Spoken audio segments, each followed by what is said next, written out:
But what they didn't understand was what he's telling them, what he can do and what he can help them with.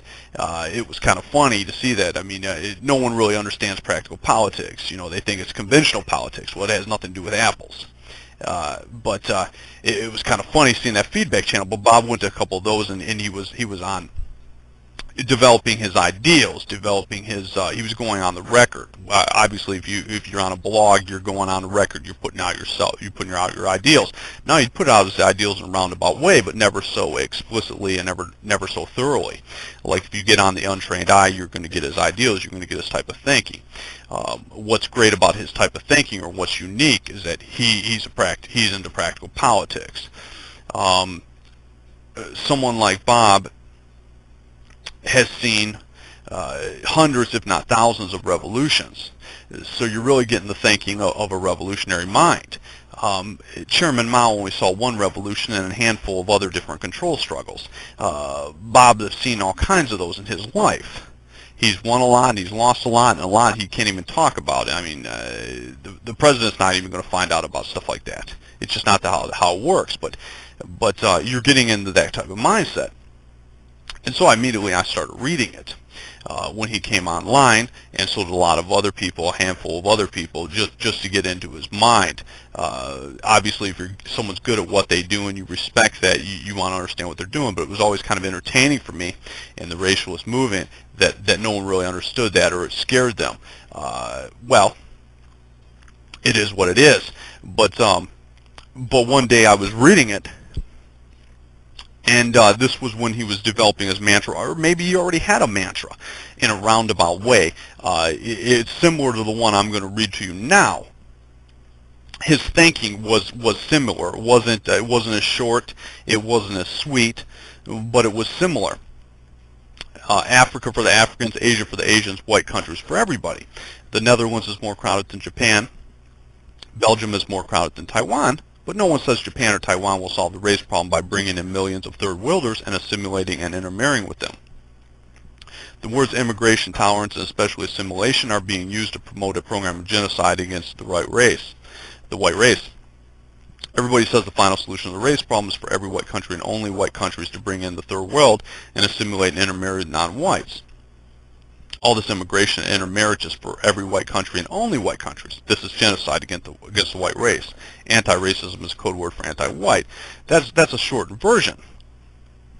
But what was happening, what he had done is he in the post I read, he was articulating this. He was articulating this a handful of times in a different way.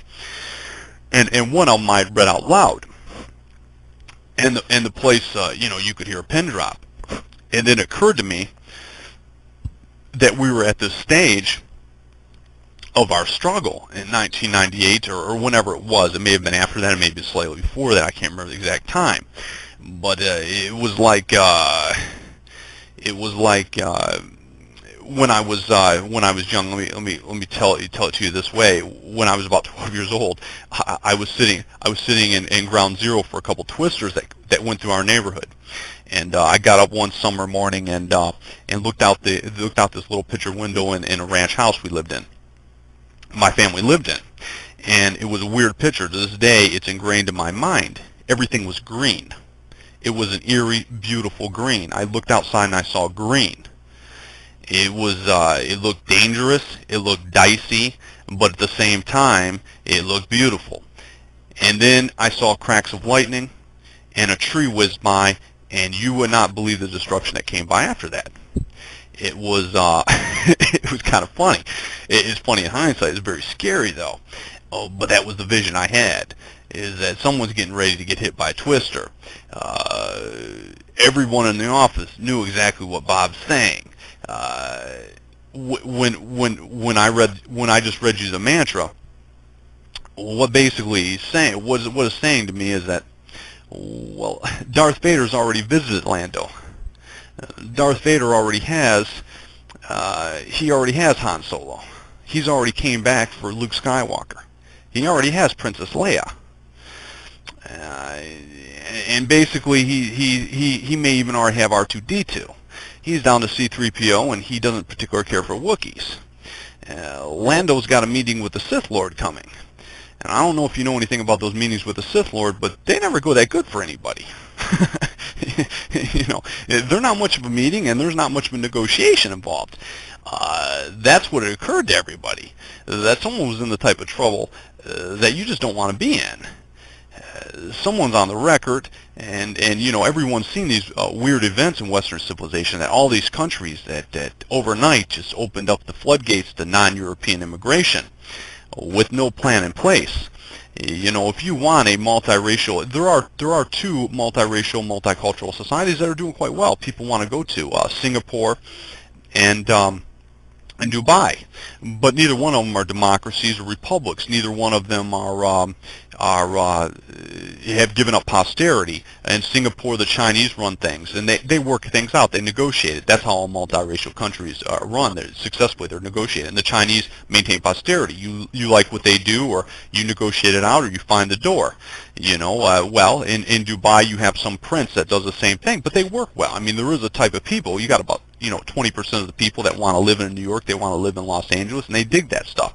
Believe it or not, they're out there. Nationalists, you got right now in India, you're going to have a handful, 20% that want to live in the big cities, and they like multiculturalism. Believe it or not, they're going to like multiracialism.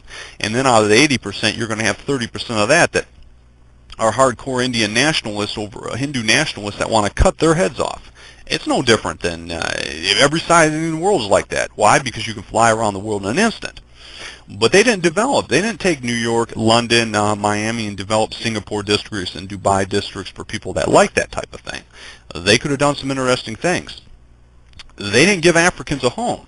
You know, many people believe, I won't say anything exact, but I have heard that in the Soviet archives, everyone knows MLK was a communist agent, whatnot, that he thought he was getting his own country. You'd go out as segregated, and they just move him into a little country, and then, well, he got shot in the head.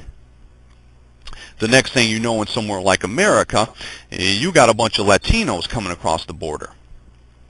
Well, if someone goes on the record, and someone goes on the record saying, we're going to target little white rabbits, we're going to wipe them out, they're not part of our order on this planet, we want to blend them out of existence. They develop all these social engineering schemes with that in mind. And everyone on this planet, everyone listening to this, has heard these crazy white people, and most of them are white, come out of these social engineering schools and say all kinds of ridiculous things. Well, someone had to design those schools. Someone had to finance it. So you have the idea, which is very weird. It's very you're either a genocidal freak or a pervert or some combination. Our enemy is generally both. How are you going to force miscegenation? Well, who knows? Maybe they plan on chipping women or something. I don't know. It's not working. In any way, their numbers aren't working. And I'm going to go into a little more of their numbers. Again, their numbers have not been right in the history of their numbers, but that's what you do. But when they beat down the doors, you have all these Hispanics coming in. Well, if you're firing a weapon, it really doesn't matter what it is. A lot of times when this happens, you're not going to go on the dock for genociding white rabbits. What happens is you get an ethnic cleansing charge. In other words, you fire a weapon at little white rabbits, you run other ones over. You got some little African and American rabbits sitting out there in Los Angeles. The next thing you know, they're getting run over. They have certain percentage displacement, they have to move, or they have a certain percentage getting shot, getting riddled with gunfire, gang warfare. But if you're firing a weapon at white rabbits, well, that's not necessarily gang warfare anymore. That's an EC. That's an ethnic cleansing charge. Something along those lines. Next thing you know, you're in full tribunals. And not only that, you have Martin Luther King getting shot in the head. Now, most white nationalists would say, or most people would say, well, we don't care about Africans, whatever. Well, if you care about taking down an enemy by any means necessary, that's something some parties would use in Europe, and especially to bring about a tribunal. A lot of the times that's lateral. Saddam Hussein fires a weapon at Kurds, but he takes out another group first, and it's easier to get the charge. Once you get the charge, you might as well have killed all the Kurds. You might as well have killed every little white rabbit on the planet. You're done. International law, it's a simple hanging ceremony. I mean, if you're crazy enough to say it, you're crazy enough to build it on the record, you're crazy enough to fire it, you run someone over, you're done. You're owned. it is ruthless stuff. And then it occurred to me that someone not only has the goods, someone's already been negotiating